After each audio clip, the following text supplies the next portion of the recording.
कृष्णाय वासुदेवाय देवकीनन्दनाय च नन्दगोपकुमाराय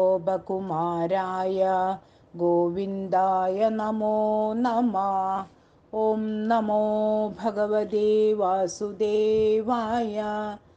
श्रीमद्भागवतं सप्तमस्कन्धम् अथ षष्ठोऽध्याय। प्रह्लाद उवाच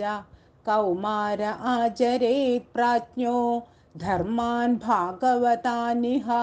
दुर्लभं मानुषं जन्म तदप्यध्रुवमर्थधम् यथा हि पुरुषस्येह विष्णोपादोपसर्पणं यदेष सर्वभूतानां प्रिय आत्मेश्वरः सुहृत् सुखमैन्द्रियगं दैत्या देहयोगेन देहिनां सर्वत्र लभ्यते दैवात् यथा दुःखमयत्नता तत्प्रयासो न कर्तव्यो यद आयुर्वयः परं न तथा विन्दते क्षेमं मुकुन्दचरणाम्बुजं ततो यदेतः कुशल क्षेमाय भयमाश्रित शरीरं पौरुषं यावन्नभिपद्येत पुष्कलं पुंसो वर्षशतं हायुस्तदर्धं चाजिदात्मनः निष्फलं यदसौरात्र्यां शेदेन्धं प्रापितस्तमः मुग्धस्य बाल्ये कौमारे क्रीडतो यादिविंशति जरया ग्रस्तदेहस्य यात्यकल्पस्य विंशति दुरापूरेण कामेन मोहेन च बलीयसा शेषं गृहेषु सक्तस्य प्रमत्तस्यापयादिः को गृहेषु पुमान् सक्तमात्मानमजितेन्द्रियः स्नेहपाशे दृढैर्बन्धमुत्सहेद विमोचितुं कोऽन्वर्थतृष्णां विसृजेत् प्राणेभ्योऽपि य ईप्सितः यं क्रीणात्यसुभिः प्रेष्टेस्तस्कर सेवगो वणिक् कथं प्रियाया अनुकम्पिताया सङ्गं रहस्यं रुजिरांश्च मन्द्रान् सुहृत्सु च स्नेहसितः शिशूनां कलाक्षराणामनुरक्तचित्तः पुत्रान् स्मरंस्ता दुहित्यैर्हृदय्या भ्रात्यन् स्वस्यर्वा पितरौ च दीनौ गृहान् मनोज्ञोरुपरिच्छदांश्च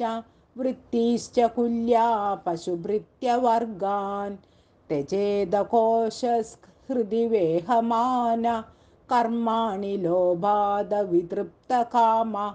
औपस्त्यजह्यं बहुमन्यमान कथं विरज्येद दुरन्दमोह कुटुम्बपोषाय वियन् निजायुर्न बुध्यतेऽर्थं विहदं प्रमत्त सर्वत्र तापत्रयदुःखितात्मा निर्विद्यतेन स्वकुटुम्बराम वित्तेषु नित्याभिनिविष्टचेता विद्वांश्च दोषं परवित्तहर्तु प्रेत्येह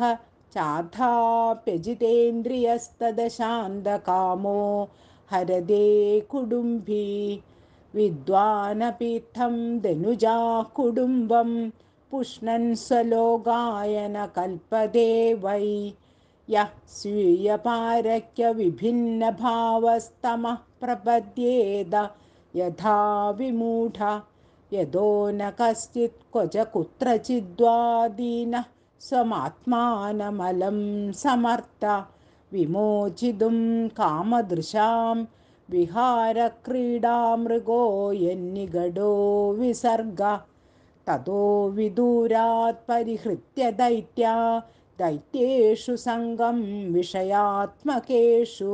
उपेदनारायणमादिदेवं स मुक्तसङ्गैरिषितोपवर्ग न ह्यच्युतं प्रीणयदो बह्वायासोऽसुरात्मजा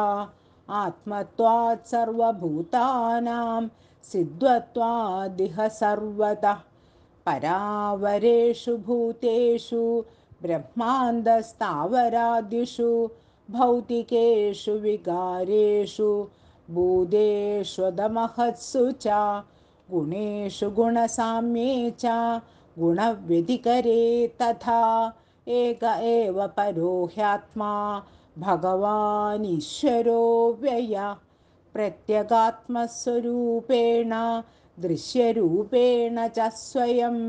व्याप्यव्यापकनिर्देश्यो ह्यनिर्देश्यो विकल्पितः केवलानुभवानन्दस्वरूपः परमेश्वर माययान्तर्हितैश्वर्य ईयते गुणसर्गया तस्मात् सर्वेषु भूतेषु दयां कुरुत सौहृदम् आसुरं भावमुन्मुच्य यया तुष्यत्यधोक्षज तुष्टे च तत्र किमलभ्यमनन्द आद्ये किं तैर्गुणव्यतिकरादिह ये स्वसिद्धा धर्मादया किमगुणेन च काङ्क्षितेन सारज्जुषां चरणयोरुपगायतां न धर्मार्थकाम इति यो विहितस्त्रिवर्ग ईक्षात्रयी नयदमौ विविधा च वार्ता मन्ये तदेतदखिलं निगमस्य सत्यं स्वात्मार्पणं सुसुहृदः परमस्य पुंसा ज्ञानं तदेतदमलं दुरवापमाह नारायणो नरसख किल नारदाय एकान्तिनां भगवतस्तदकिञ्चनानां पादारविन्दरजसाप्लुतदेहिनां स्यात् श्रुतमे तन्मया पूर्वं ज्ञानं विज्ञानसंयुतं धर्मं भागवतं शुद्धं नारदात् देवदर्शनात् दैत्यपुत्रा ऊजुः प्रह्लादत्वं वयं चापि नर्त्येन्यं विद्महे गुरुम् एताभ्यां गुरुपुत्राभ्यां बालानामभिहीश्वरौ बालस्यान्तः पुरस्तस्य महत्सङ्गो दुरन्वयः छिन्ति न संशयं सौम्य स्याच्चेद्विश्रम्भकारणं श्रीकृष्णार्पणमस्तु इति श्रीमद्भागवते महापुराणे पारमहंस्यां संहितायां सप्तमस्कन्धे प्रह्लादानुचरिते षष्ठोऽध्याय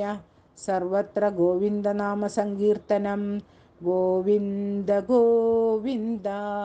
नारायणाखिलगुरो भगवन् नमस्ते।